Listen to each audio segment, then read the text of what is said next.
Good morning, Ohana. So there is this very annoying trait that I have. And some of you are like, I can think of three. Okay, calm down. I just want to talk about one for now. But there's this one that has caused me to be late, to forget about things, overstay my welcome sometimes, as Katie likes to remind me. And because of that, it's caused a little bit of turmoil within my family. And it's actually quite annoying even to myself because I don't always realize that I do such a thing. And honestly, I wish I could change it because of some issues that it ends up causing. And this annoying trait that I have, I just call it I'm a very in the moment kind of person. And what I mean is I'll be there, like if we're having a conversation or something, I can be there having a conversation with you and like everything could be exploding around me, but I'm like, I got to finish this conversation.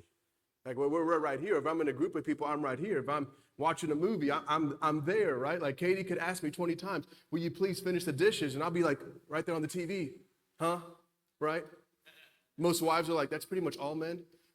But you guys get what I'm saying? Like I have that moment where I'm just sitting there and I'm just completely in. And because of that, like I have been late to things because I'll be sitting here talking to someone and we just start rolling and talking and going. And next thing I know, oh, it's been 3 hours. I should have been somewhere an hour ago. Oh my goodness.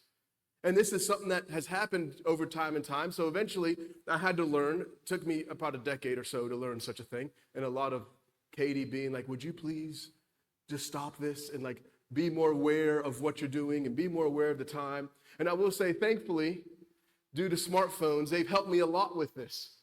If it wasn't for smartphones being able to put things in your calendar and to send you reminders and to buzz or to ring to say, hey, this thing is coming up in 30 minutes, that helps me kind of be like, oh, that's right, because I will forget about everything.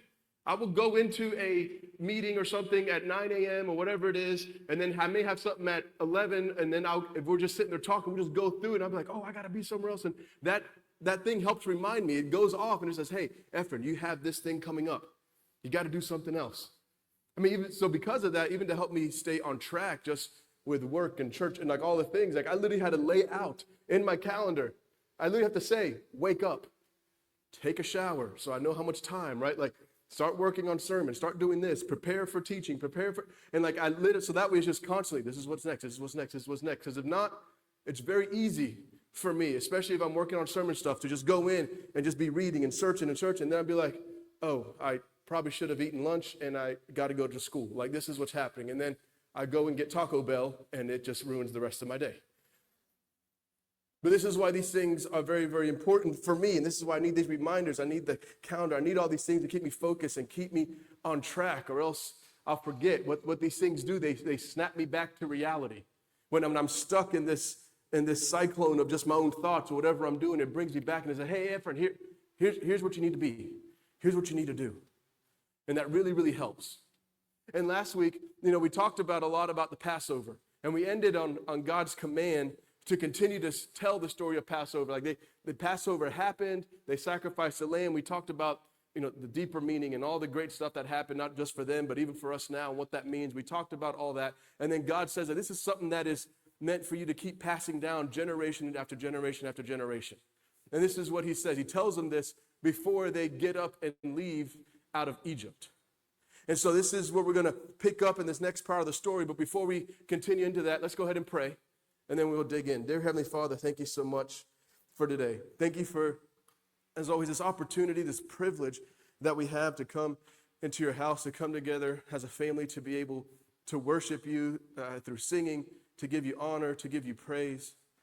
But also the opportunity to have your words here that we can read and look into and just learn more about you, learn more about your story, but also learn what it is that you want for us and the directions you want it to take us. And I ask that as we continue to look into your story, look into your words, that we will all be ready and willing to hear what it is you have for every single person. And I just ask that you will continue to bless us and bless this church, bless this congregation as we continue to just try to give you our all and to learn from you and to learn from your words and to bring you all the glory for everything that happens. Thank you so much for the gift of your Son, which makes this prayer possible and so many things possible. In your name I pray, amen. So like I said, the Hebrews have been let go. They've been rushed out of Egypt because of the death of the firstborn of the Egyptians. They have now been rushed out. They have silver, gold, clothing, and they're like, just get out of here, just leave. And they leave. And they get out, and then what happens is they have a little bit of a pit stop because God has a couple things to say. And this is where we're going to pick up. This is Exodus chapter 12, starting in verse 37. It says, now the sons of Israel journeyed from Ramesses to Succoth, about 600,000 men on foot, aside from children. A mixed multitude also went up with them, along with the flocks and herds, a very large number of livestock. They baked the dough which they had brought out of Egypt into cakes of unleavened bread, for it had not become leavened, since they were driven out of Egypt and could not delay, nor had they prepared any provisions for themselves. Now the time that the sons of Israel lived in Egypt was 430 years. And at the end of 430 years, to the very day, all the hosts of the Lord went out from the land of Egypt. So giving us there the quick recap, quick summary of everything that happened. Like they left, like I said, they're in this land of Succoth now. This is where they've come, and this is where they're kind of taking a quick breather, a little rest stop. And it gives us the update. Hey, there were 600,000 men. Now, when they say 600,000 men, this usually means men of military age, men of fighting age. This is how many there were. And this is what the scripture tells us out of there. This is why some people say, hey, this is just counting men of fighting age. This doesn't count women. This doesn't count children. Some people think this probably could have been closer to 1 million people. Some will say 2 million. Some say, well, maybe it's a little closer to 800,000 really. But really, when you look at it, whatever number you decide it probably ended up being, either way, it just really shows the power of God and what he has done, doesn't it? Even if it was closer to that 600,000, it's still 600,000. Like if you just take just that number, that is amazing that's what left, that many people. And we see that God is the one who's able to deliver them people from there. And the people were there from Joseph until this day when they left, 430 years. Now, of course, they weren't slaves that whole time, but 430 years they lived in Egypt. 430 years they were foreigners in the land that didn't belong to them. Like, that's how long they were there. That's how long God took to grow them numerically and now trying to grow them spiritually. There's a lot of growth that needs to happen, and this is what happened there. But all this happened not just so they can just be another nation, but a holy nation that belongs to him. This is the beginning of that, and this is why it gives us that summary to say, hey, here's what God did for his people. So everything that happened, yes, them going to slavery and all that, we talked about at the beginning of Exodus, like how God used all those things to continue to multiply them, to grow them into this great nation. And then we see the plagues, and now they leave, like this is almost step one, right? Step one is done, and now they're moving into the next part that God has for them. And so now they're here, they're taking this breather, and then as they're taking this breather, while things are still fresh in their mind, God has something else to say. Verse 42. It is a night to be observed for the Lord. For having brought them out of the land of Egypt, this night is for the Lord, to be observed by all the sons of Israel throughout their generations. Now we already talked about it. This Friday, 4th of July.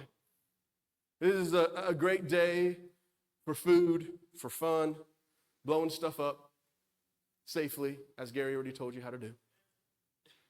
But this is a great and this is a fun day. And it's something that we celebrate and we just get excited about. And if you don't do it, there's also a great day to watch Jaws and Independence Day, the 4th of July movies. Or at least just the part of the president's speech at the end of Independence Day. If you just want to watch that makes the whole movie. But this is what we do, right? We do this and we celebrate it, but we don't just do it because it's just something fun. We do it because our founding fathers accepted and signed the Declaration of Independence on July 4, 1776. This is why we do that.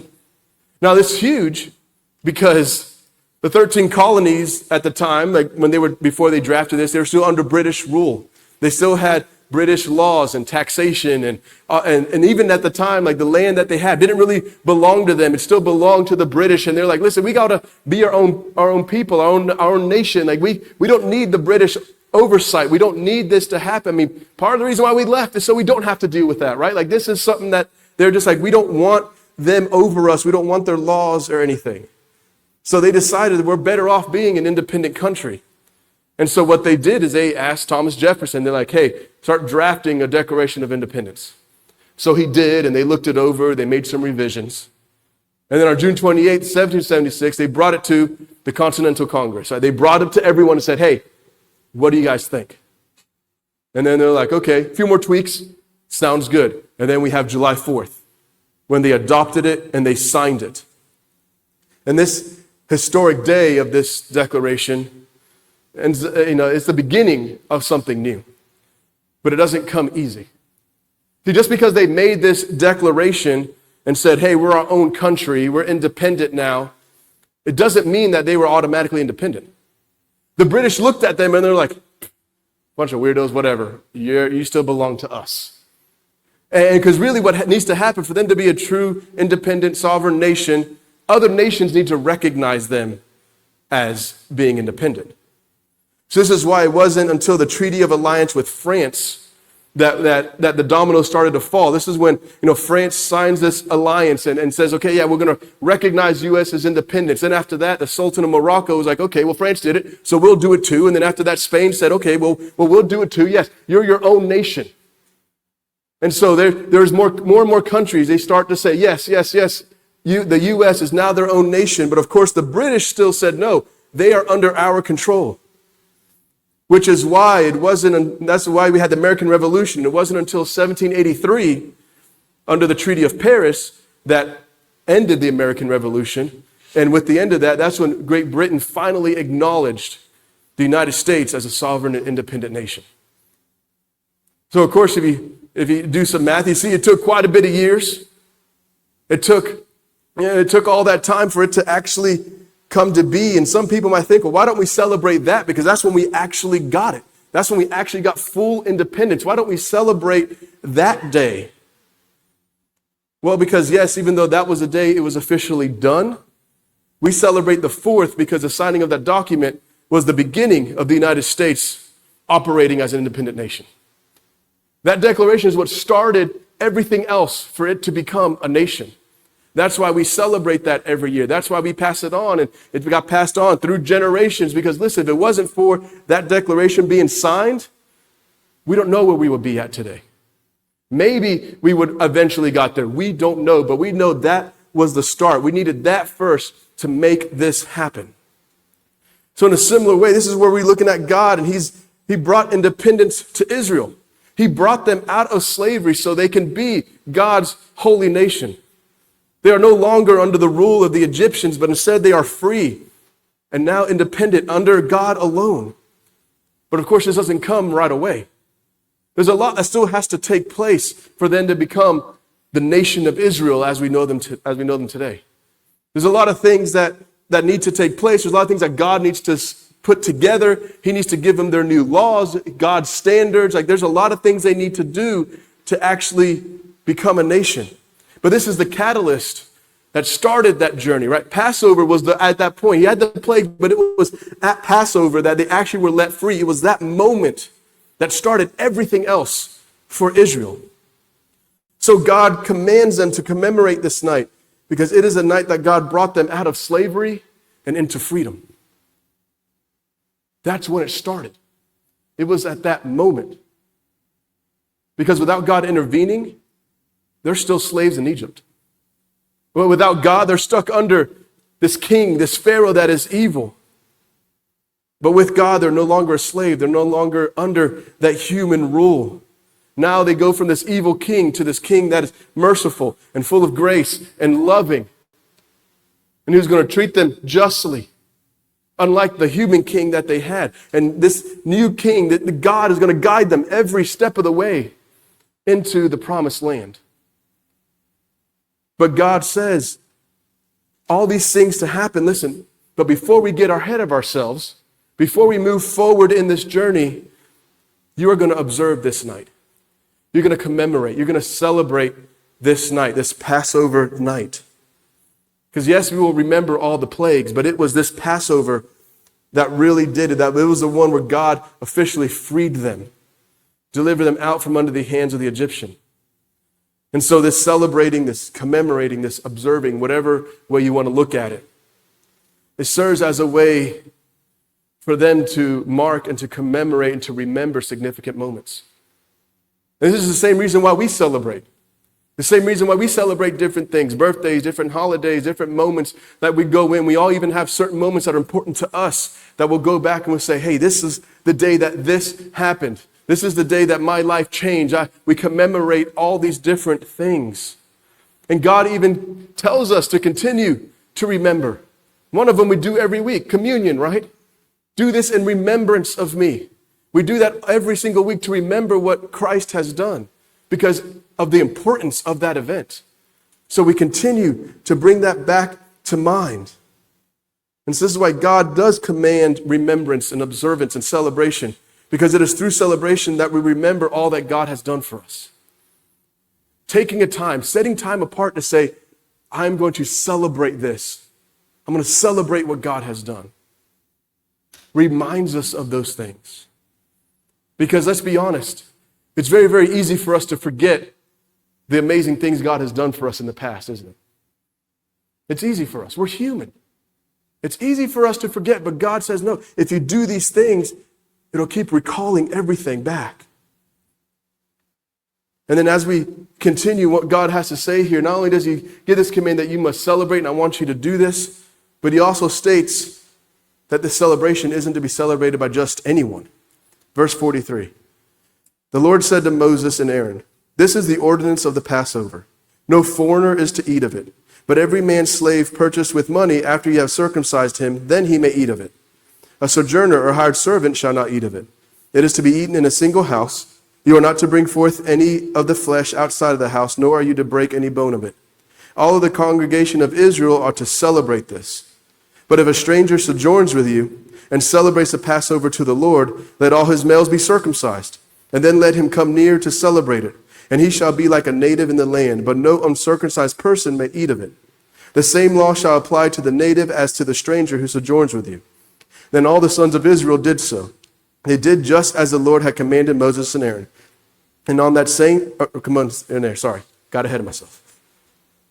So God says here, Passover is to be celebrated or observed by anyone other than Israelites. This celebration is only meant for God's people and for those who have been redeemed by the Lamb. I mean, because really, people who are outside of this, people who don't belong to God, people who aren't a part of the nation of Israel, it really has no meaning to them. They don't really get it. And he says, moving on, people didn't grow up with it. Maybe you weren't there, you weren't a part of it, you didn't see it for yourself, or you didn't grow up in a family that told the story. You don't understand the significance of it. But if they want to, they have to be marked. They have to be marked as belonging to God, which is why he says if a hired servant, slave, or foreigner is with you, if they want to participate, they must be circumcised. Which is one of those things, it's this is something that goes back to Abraham, right? The covenant that God made with Abraham, where he had him be circumcised. Hey, this is a promise that's for you, for all your nations. I will make you a great nation. And this was one of the things that marked that if you belong to God, this was something that needed to happen. And can you imagine, if you had someone who wasn't, people of God, I think as a foreigner, a hired servant, whatever, if you had someone with you, and they're like, hey, if you want to partake in this, you have to be circumcised. They're going to be like, yo, why? Well, that gives them now an opportunity to explain all the reasons why. To explain to them why all this is so important. Why all these things matter. Because, of course, no one's going to be like, yeah, sure, snip, snip, let's roll. I want to eat the lamb. No one's going to do that, right? That's not going to happen.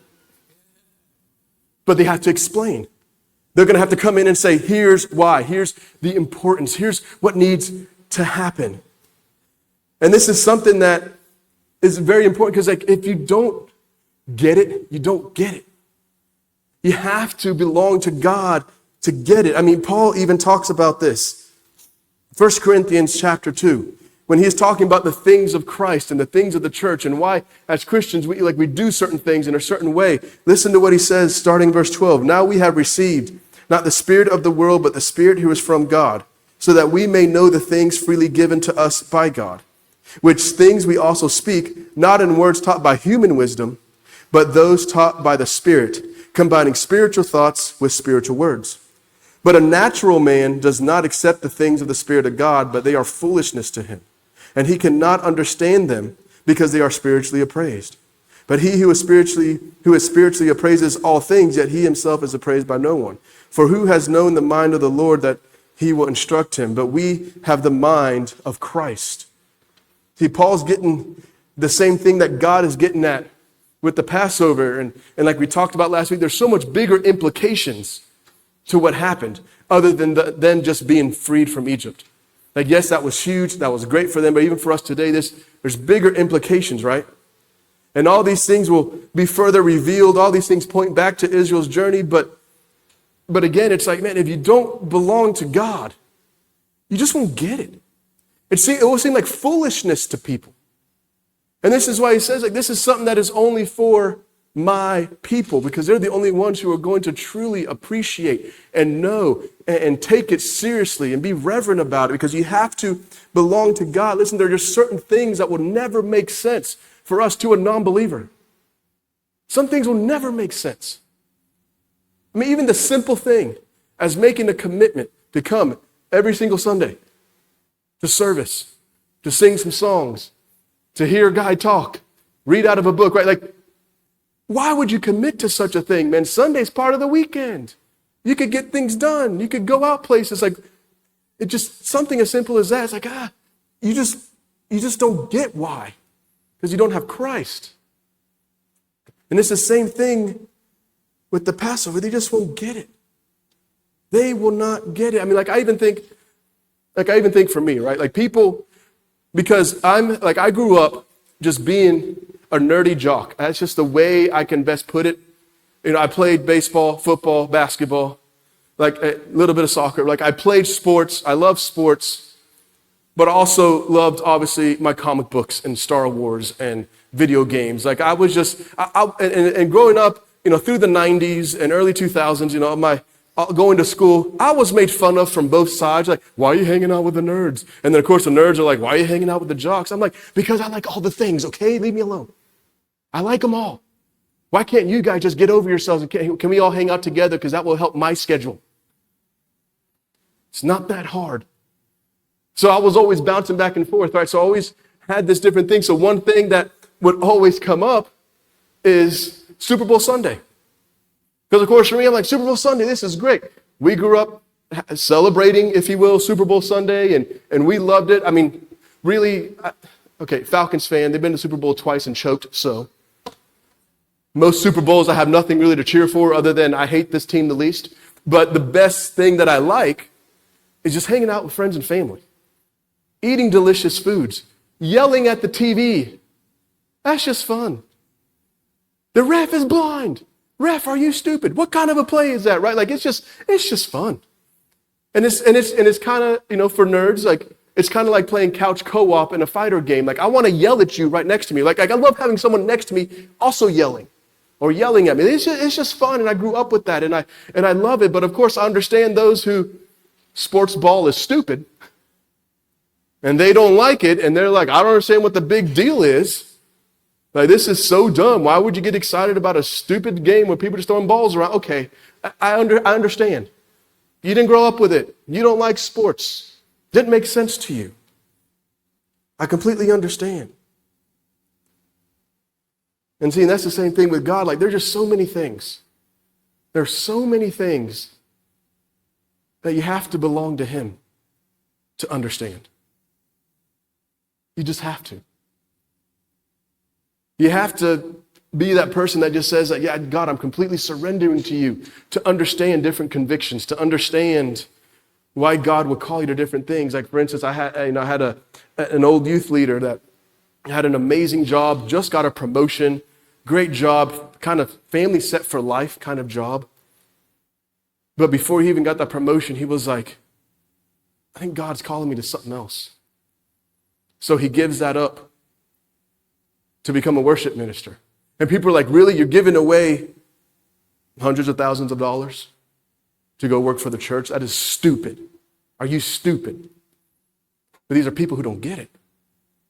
And then even the same guy even gave that up to go to Cambodia to work with Rafa House.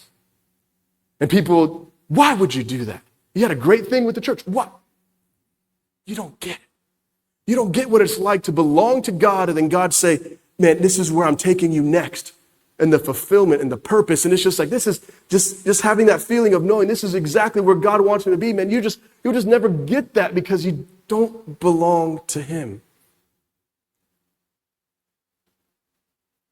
And this is why God says this, and this is why he says, like, Passover isn't for anyone. Like, there are just certain things in God's kingdom that isn't for everyone because they have to belong to him first. And this is why he says that only those who belong to him can understand the significance of the Passover celebration. They can only understand the significance of certain things. And this is why God makes this command, because he only wants his people to continue to communicate his truth correctly to their children and on and through generations. Like, it has to be God's people who teach God's people. Because if you don't belong to him, they're not going to teach what God wants them to teach. This is why he says it needs to be remembered. That needs to be celebrated by his people. And then his people need to never forget what he has done. They need to truly know and understand and appreciate everything that he has done. And he doesn't want his people to forget what he has done. And for the people of Israel then, and for us today, if we haven't been able to follow God, if we struggle with following God, like, this is another reason why God says, remember. Remember and celebrate, because he has a future for us. He has a future that he wants us to continue following him. He has somewhere he wants to take us. But when that future gets hard, when it gets tough, or when it gets muddy and we don't have a clear look, man, and we don't really know, this is why God says, remember what I already did. Because if you remember what I already did, you're not going to be so worried about that future I'm taking you to. And this is why he says, like, continue to celebrate, continue to remember, because if we don't remember what God has done, we won't have the courage to follow him into his future. We have to look back at what he's done, everything he's done, to say, yeah, you know what, God? You got me through that, so I know you're going to get me through this. You provided for me then, I know you're going to provide for me now. And this is something that he wants us to do. This is why God is doing, he's preparing his people. In these texts, he's preparing his people to leave Egypt and to follow him into the promised land. But there's so many things, so many hurdles that they're going to have to overcome going into that promised land. This is why God says, okay, we're going to take a little break, and I'm going to tell you something, because you're going to need to do this if you're going to make it into that promised land. And I know this is all stuff that's easier said than done. And I'll be perfectly honest. I struggle with this. I struggle. I mean, even lately, I have been struggling. I still struggle now. Really having that and remembering all that God has done and trusting him into the future. Like, I have a hard time, like with all the stuff that I'm going to talk to you about after service for the meeting, for those who are staying, like, I have struggled like crazy. I've struggled because it's just like, God, like, I feel like you wanted me to do this, and these things aren't falling into place. Like, what's going on? Like, what do you want out of me, God? Like, yeah, and yes, I sound like Speedy Gonzalez when I talk to God and I'm all worked up. But I'm sitting, like, I'm just going, I'm like, God, I don't understand. But then God, after I spiral for a little bit, it's like God grabs me. And he's like, hey, do you remember what I've already done? Let me take you back, Efren, if you're so worried about the things of Ohana. Let me take you back to how Ohana started. What did you have? Nothing. What did you get? Everything. Why are you still stressing out and not trusting me? Sorry, God. You're right, like always. I struggle. But this is why God put so many things in our lives. Not only do we have those personal things, but then he was like, then we see that we celebrate every Sunday to celebrate the resurrection for what Christ had done. We take communion to remember the sacrifice that he made. We have, Easter, where we really make a big deal about the resurrection, right? Like, we have Christmas because we want to celebrate, hey, because Jesus came, that's why we get to the cross and the resurrection. So we celebrate his birthday. He has us come every week to remember. He gives us each other for when we're spiraling like I do, and I'm like, I can't, I don't know what's going on. Then he has other people to come into our lives and to say, hey, remember Remember, remember, remember. Because God knows and God understands that life is hard. He knows that. He understands that. Just like with Israel, he knows all the things they're going to go through. He's going to know all the times they're going to forget. And we're going to get into that as we continue. They forget a lot about what God has done. But he still says, remember what I have done. That will help you get through to what's coming, to what you're afraid of. But just remember, don't spiral and say, I don't know how. God, where are you? God, remember what I have done. This is why he says you are going to take this time to celebrate every year. You're going to commemorate this night. This is what you're going to do to remember what all I have done. And this is why God, he will use this later on. He will say, you are my people and I am your God, because that's all the people need of Israel. That's all we need. All we need is to be his people. We need to be the people of God and remember everything. So this morning, Ohana, whatever struggles, whatever happens, and take every Sunday, every time we worship, every time we take communion, just take the time. If you're feeling down, if you're struggling, take the time to I'm just going to take 5 minutes, take a deep breath, and just remember everything God has done for me. So this morning, Ohana, let's just keep celebrating. Let's keep remembering what God has done so we can follow him wherever he leads.